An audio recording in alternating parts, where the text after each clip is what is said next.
আকাশবাণী গুৱাহাটী উপন্যাস পাঠ এই অনুষ্ঠানত প্ৰচাৰ হৈ আছে দিলীপ ফুকনৰ উপন্যাস জলপদুমৰ পানচুইৰ ধাৰাবাহিক পাঠ। উপন্যাসখনিৰ পাঠ আৰু প্ৰযোজনা ঋতুপৰ্ণ দাসৰ। জলপদুমৰ পানচুই।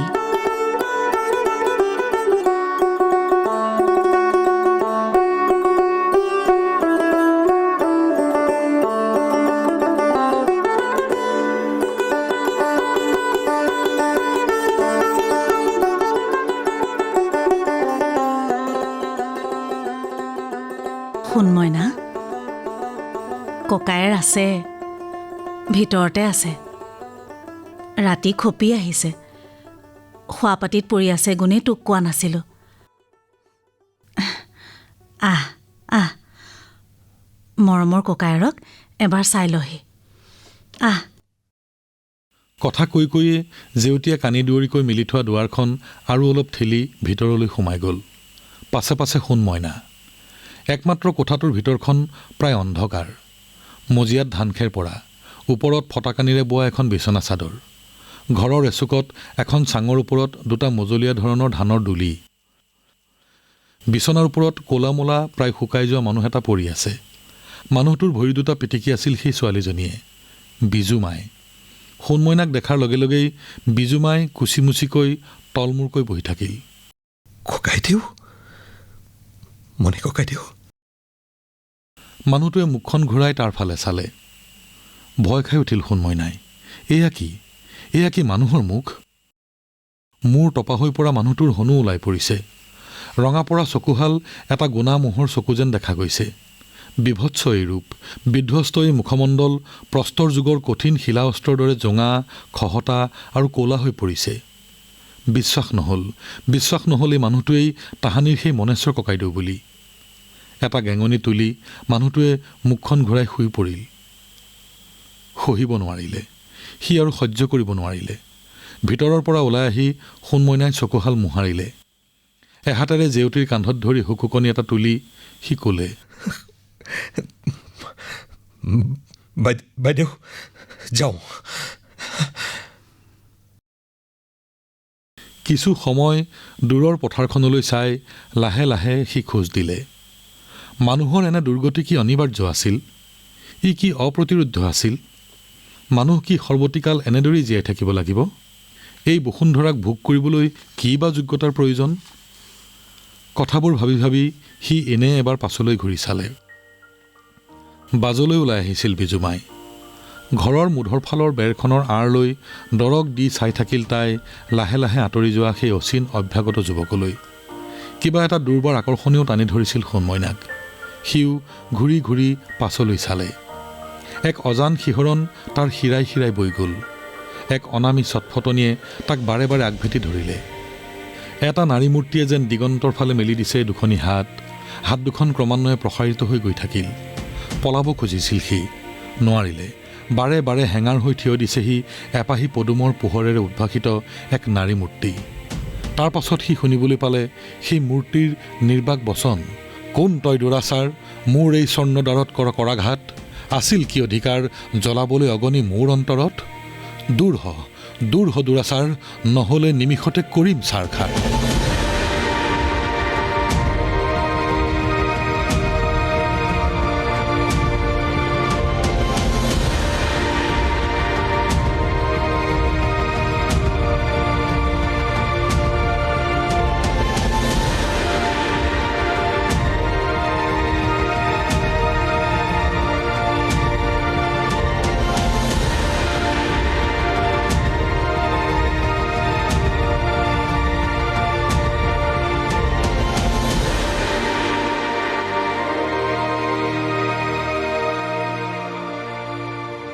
উৰি উৰি অহা কুকুহা কিছুমান শুনমইনাৰ গায়ে মূৰে পৰিল। কাজিৰঙা হাবিত জুই লগাইছে চাগে। পৰি অহা আবেলিৰ বতাহজাকে ব্ৰহ্মপুত্ৰৰ বালিও উৰুৱাই আনিছে। বতাহ আৰু খিচখিচীয়া বালিৰ কোবত ভালকৈ চকু মেলা মস্কিলেই হৈ পৰিছে। তাৰ চাবৰ মন গৈছিল চিগা মথাউৰিটোৰ কেইফুটমান দূৰৰ গৰাটোৰ পৰা আৰম্ভ হোৱা এই বিশাল বালিৰাশিৰ ৰূপ। ঠায়ে ঠায়ে গজি উঠা ঝাওবনবোৰ লহপহকৈ বাঢ়ি আহিছে। বতাহৰ কোবত ঝাওবনবোৰত এটা কম্পন তৈয়াৰ হৈছে আৰু মৃদু সোঁৱনিৰ শব্দ এটাও শুনা গৈছে। তাহানি গৰু চৰাবলৈ আহি এনেকুৱা এখন জাৰণিতে সিহঁতে তলে তলে খেলি ফুৰিছিল। কলৈ গ'ল তাৰ ল'ৰালিৰ লগৰীয়াহঁত? সিহঁতৰ কেতিয়াবা তালৈ মনত পৰেনে? কথাবোৰ ভাবি ভাবি সি মথাউৰিটোৰ ওপৰেদি আগবাঢ়িল। বেলি পৰিবলৈ আৰু বেছি পৰ নাই। উৰি থকা বালিৰ মাজেৰে পশ্চিম আকাশৰ বেলিটোৰ ৰাঙলী ৰূপ প্ৰতিভাত হৈছে। বেলিটো কমলা বৰণীয়া এখন কাঁহীৰ দৰে দেখা গৈছে। সি পূবমুৱা হৈ আছে যদিও বেলিটোৰ এই অপৰূপ সৌন্দৰ্য তাৰ চকুৰ আগত ভাঁহি উঠিল। তাক কোনোবাই মতা যেন শুনি চকুমুখ ঢাকি যোৱা ৰুমালখন এৰুৱাই আগলৈ চালে। দাদা, ইমান দেৰি কৰিব পাৱানে? তোৰ কাৰণে গোটেই মানুহ ৰৈ আছে। আহ সোনকালে যাওঁ। অক্সুৰে নামৰ ল'ৰাটো কথা কৈ কৈ তাৰ ফালে আগবাঢ়ি আহিল। কোন মানুহ? ক'ৰ মানুহৰ কথা কৈছ অক্সুৰে? কেলেই? আমাৰ মাথৰি গাঁৱৰ। মথাউৰি গাঁও? অঁ, চিগা মাথৌৰিত আহি বহা চব মানুহেই এতিয়া গাঁৱৰ নাম ৰাখিছে মাথাউৰি গাঁও। তই নাজানই নেকি? ই হ'ল আৰু নিজৰ গাঁৱৰ নাম নজনা হলি। ব'ল দাদা, গাঁৱৰ নিয়ম কৃষ্ণপক্ষত আন্ধাৰ হোৱাৰ আগতেই ভাত খাব লাগে। কথা পাতি পাতি আগবাঢ়ি গৈ অক্সুৰেই ঘৰ এটালৈ আঙুলিয়াই ক'লে, সেইটো ফুলুহঁতৰ ঘৰ। ফুলুক মনত আছেনে তোৰ? ফুলু ইয়াতে থাকে নেকি? মথাউৰিৰ ওপৰত এই ঘৰটো দীঘলীয়া, দুকোঠালিৰ ঘৰ। একোঠালি বেৰ কোৰ দি মানুহ থকা, আনটো কোঠালিত বেৰ নাই, জেওৰা দিয়া গৰু গোহালি। সন্মুখৰ ফালে এখন জপনা। ঘৰটোত গৰু আৰু মানুহ একেলগে থাকিলেও দেখাত পৰিপাটি। চোতাল ধুনীয়াকৈ সৰা যদিও কুকুহা পৰি ক'লা হৈ আছে। মানুহ থকা কোঠালিটোৰ মুধৰ ফালে এখন হেন্দালিত এজোপা লাও বগাই আছে। কেইটামান জাতিলাও ওলমি থকাও দেখা গৈছে। গৰু গোহালিটোৰ ফালে মাটিত এজোপা ৰঙালাও বগাই আছে। চোতালৰ আগত মানুহ বহিব পৰা এখন বাঁহৰ চাং। ফুলুহঁতৰ চোতাল পায়ে বাহিৰৰ পৰা অক্সুৰে চিঞৰ লগালে, ঐ ফুলু, কোন আহিছে চা? ফুলু ভিতৰৰ পৰা ওলাই আহিল, লগত এজাক সৰু সৰু ল'ৰা ছোৱালী। চোতাললৈ ওলাই আহি তাই ৰৈ গ'ল। সোণমইনাৰ ফালে কিছু সময় চাই চিঞৰি উঠিল, অ' শুন দাদা। হয়, ঠিক ধৰিব পাৰিলি। তাই লৰালৰিকৈ ভিতৰলৈ সোমাই গৈ গামোচা এখন আনি বাঁহৰ চাংখন কোবাই সিহঁতক বহিবলৈ দিলে। সোণমইনাই ফুলুলৈ চাই একেবাৰে পোনপটীয়াকৈ সুধিয়েই পেলালে, ল'ৰা ছোৱালী কেইটা ফুলু? ই দাদা, নকবি আৰু, ঢেৰ। 7টা। 2টা ডাঙৰ হৈছে, ইহঁতকেইটা সৰু। সোণমইনাৰ এনেকুৱা লাগিল যেন ফুলু এজনী ফলৱতী কঁঠাল গছ। তাইৰ দেহবৃক্ষত ওলমি পৰিছে সহস্ৰ ফল। এইজনী ফুলু। এসময়ত গাঁৱৰ লাইব্ৰেৰীৰ ফিল্ডখনতে তাই বেডমিণ্টন খেলিছিল। লগত আছিল তাইৰ বান্ধৱী থুলিমায়া থাপা। ক্ষীণমিন মিঠা বৰণীয়া ছোৱালীজনীয়ে যেতিয়া হাতত ৰেকেট লৈ এজনী ফেঁচু চৰাইৰ দৰে উৰি অহা ককটোত তীক্ষ্ণ দৃষ্টি ৰাখি চৌ মাৰি খেদি গৈছিল, তেতিয়া তাইক তাত থকা ল'ৰাবোৰে মৰমতে চিঞৰি চিঞৰি জোকাইছিল।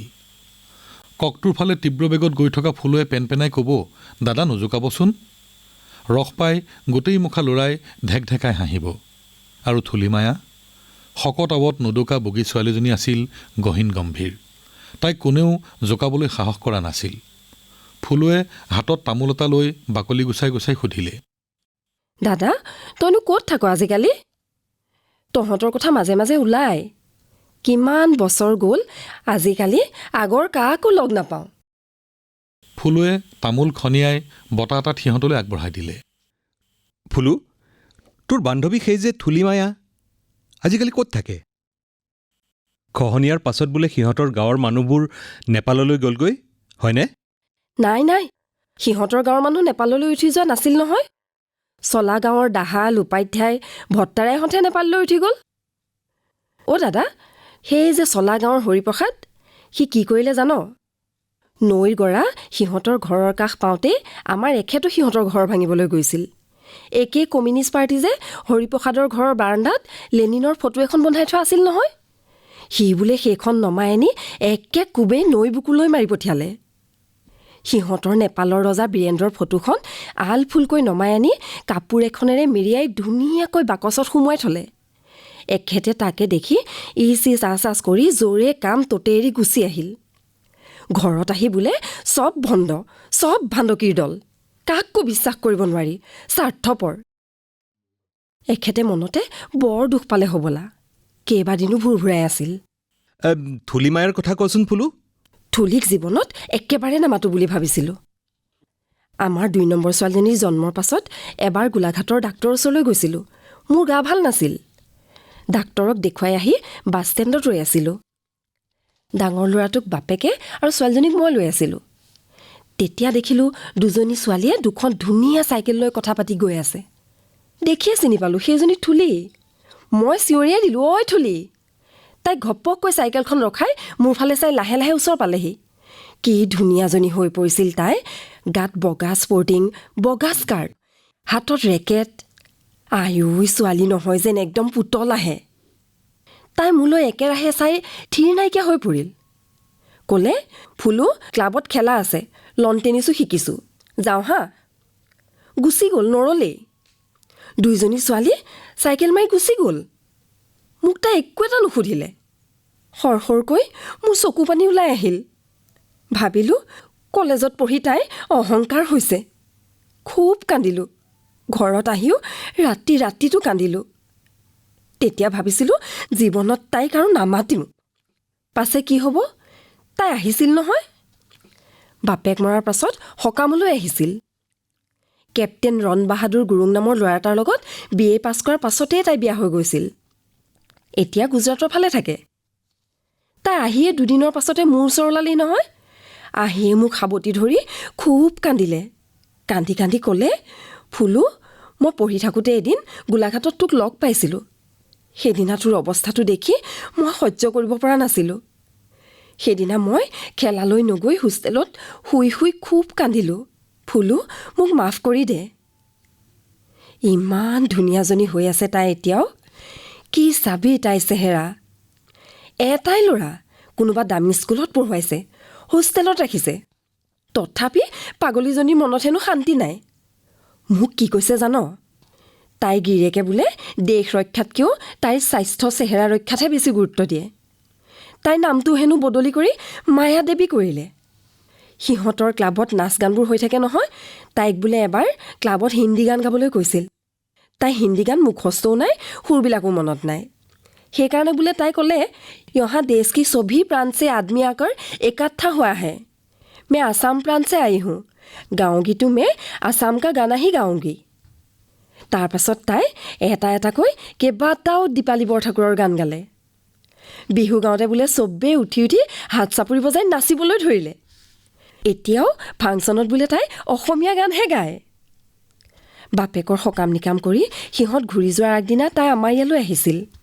এটা ডাঙৰ পেকেট বিচনাতে থৈ এসোঁতা কান্দি ক'লে, ফুলু, এইটো ল, মই যোৱাৰ পাছত খুলিবি। মনটো উচপিচাই আছিল যদিও তাই যোৱাৰ 2 দিন পাছত টোপোলাটো খুলি চাই দেখোঁ 2খন দামী শাৰী। এনেকুৱা শাৰী আমাৰ ইয়াত কোনেও দেখা নাই। মোৰ গাত শোভা নাপায়। ভগা খৰাহীত পিতলৰ বাও যেন হ'ব। থৈ দিছোঁ, ছোৱালী 2জনী ডাঙৰ হ'লে সিহঁতি পিন্ধিব। আকৌ তাৰ মাজতে লেফাফা এটাত টকা 3000 সোমোৱাই থৈছিল। ইমানবোৰ টকা গন্তি কৰি মোৰ হাত কঁপি গ'ল। থৈ দিছোঁ। এইবাৰ ল'ৰা ছোৱালীহালক বেডমিণ্টনৰ ছেট এটা কিনি দিম। সিহঁত ডাঙৰ হৈছে, খেলিব, মই শিকাই দিম। বাকী টকাকেইটা সাঁচি থ'ম, ইহঁত কলেজলৈ গ'লে লাগিব নহয়। আই মোৰ থুলিমায়া, তই কুশলে থাক। আমি বহুত কথা পাতিলোঁ, জোকালোঁ তাইক।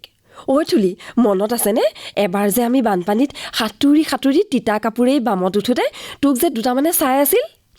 তই যে সিহঁতক খেদা ধৰিছিলি। তোক যে কোনোবা এটাই ডাকু বুলি মাতিছিল। আৰু ভাল ল'ৰাও আছিল।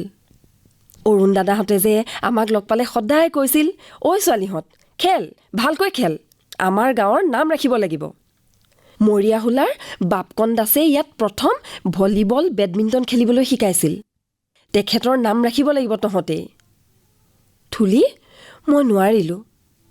ক্লাছ 9লৈ উঠোঁতেই বিয়া দি দিলে। অকালতে বুঢ়ী হ'লোঁ। তই সঁচাকৈ মানুহ নে দেৱী থুলি? এজোপা গছৰ ফেৰেঙনিত বেলিটো লাগি ধৰি চটফটাই আছিল। কিছু সময় ৰঙা ৰাঙলী হৈ কঁপি কঁপি বেলিটো কাজিৰঙাৰ অৰণ্যত অন্তৰ্ধান হ'ল।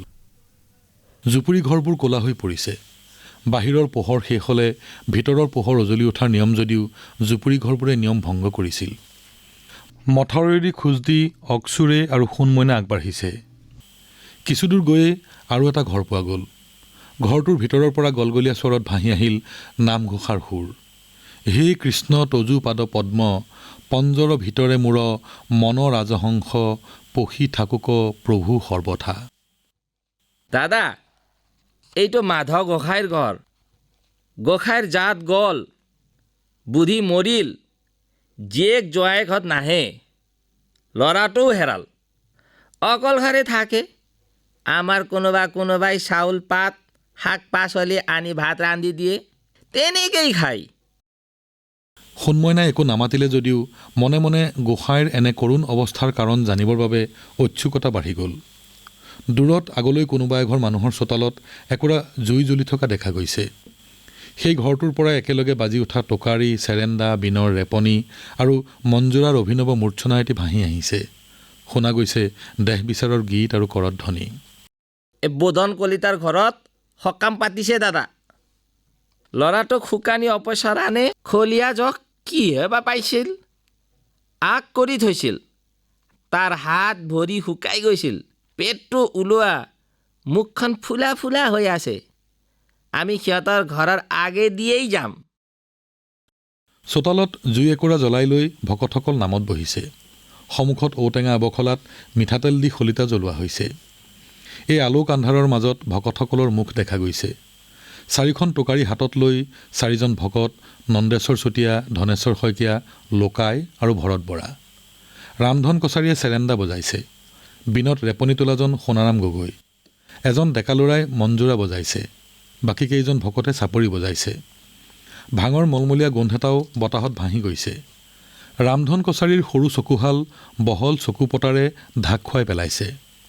জুইৰ পোহৰত বগা চুলি আৰু পকা চেলাউৰিযোৰ জিলিকি উঠিছে। চাকিৰ ওচৰত কঠপাৰি বহা অসুখীয়া ল'ৰাটোৰ গাত এখন গামোচা মেৰিওৱা আছে। ভকতসকলৰ নামৰ ধ্বনিয়ে গোটেই গাঁওখন ধোৱাই গৈছে।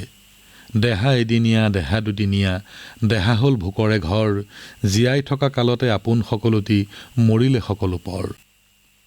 যিদিনা আহিলা নানিলা কাকো, যিদিনা যাবাগৈ নিনিয়া কাকো, জীয়াই থকা কালত একোৱেই নোজোৰে, মৰিলে এই দেহা নেলাগে কাকো।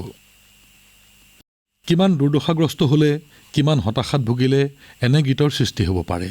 দেহ তুচ্ছ হৈ যাব পাৰে, মৃত্যুক মহিমামণ্ডিত কৰি তুলিব পাৰি, জীৱনটোক সাৰ শূন্য বুলি ভাবিব পাৰি। সি আকৌ ভাবিলে, জীৱনটোক অসাৰ বুলি যদি ভবাই হয়, তেন্তে কেনেকৈ এনে সুন্দৰ সুৰ সমলয়ৰ সৃষ্টি হ'ব পাৰে। নিশ্চয় এই দৈনাৱস্থাৰ ৱাদিশ উলিয়াব নোৱাৰাৰ কাৰণেই তিল তিলকৈ হতাশাই মানুহক গ্ৰাস কৰিছে। নিজৰ জীৱনক ধিক্কাৰ দি মৃত্যুক মহিমামণ্ডিত কৰি তোলা হৈছে। কথাবোৰ ভাবি ভাবি সোণমইনা আগবাঢ়িল। বোধন কলিতাৰ চোতালৰ মাজেদিয়ে সিহঁত দুয়ো পাৰ হৈ গ'ল। ভকত নাইবা গৃহস্থ কোনোৱেই সিহঁতৰ প্ৰতি মনোনিৱেশ নকৰিলে। তাৰ মনলৈ এনেই এফাকি কবিতা আহিল। হয়নে চাপৰি দেও, ব্ৰহ্মাণ্ড হেনো টোকাৰীৰ খোলা, আকাশ গুইচাল, বজাই শুনোৱাহে তোমাৰ কৰতাল, হালি জালি নাচি উঠক মানুহৰ সুফল আকাল। আন্ধাৰৰ মাজতে কণ কণ জোনাকী পৰুৱাবোৰে পোহৰৰ ছবি আঁকিছিল। বাটটোত মাজে মাজে ক'ৰবাত গৰুম'হ বন্ধা আছিল। পাগোলা ঘাঁহ আৰু কেঁচা গোবৰৰ মিশ্ৰিত গোন্ধ এটা তাৰ নাকত লাগিছিল। সৌটো সুশীলাহঁতৰ ঘৰ। সুশীলা চুব্বা।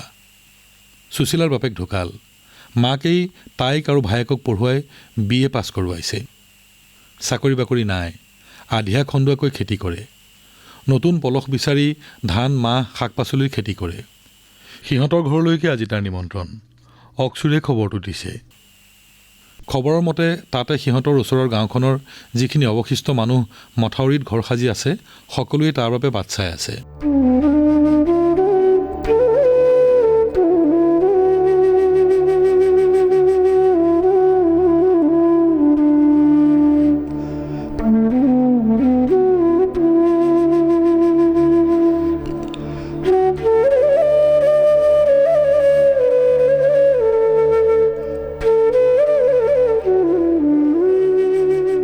উপন্যাস পাঠ অনুষ্ঠানটিত ইমান পৰে দিলীপ ফুকন ৰচিত উপন্যাস জল পদুমৰ পানচৈৰ ধাৰাবাহিক পাঠৰ ৬ষ্ঠ খণ্ডটি শুনিলে। বিভিন্ন চৰিত্ৰত অভিনয় কৰিলে অক্সুৰে, গংগা চেত্ৰী, জেউতী, সীমা বৰুৱা, ফুলু, নীলাক্ষী বৰদলৈ আৰু সোণ মইনাৰ চৰিত্ৰত অভিনয় কৰিলে শ্যামল চমুৱাই। উপন্যাসখনিৰ পাঠ আৰু প্ৰযোজনা ঋতুপৰ্ণ দাসৰ। জলপদুমৰ পানচৈ উপন্যাসখনিৰ ধাৰাবাহিক পাঠৰ পৰৱৰ্তী খণ্ডটি শুনিবলৈ পাব অহা সপ্তাহৰ এই একেটা বাৰৰ এই একে সময়তে।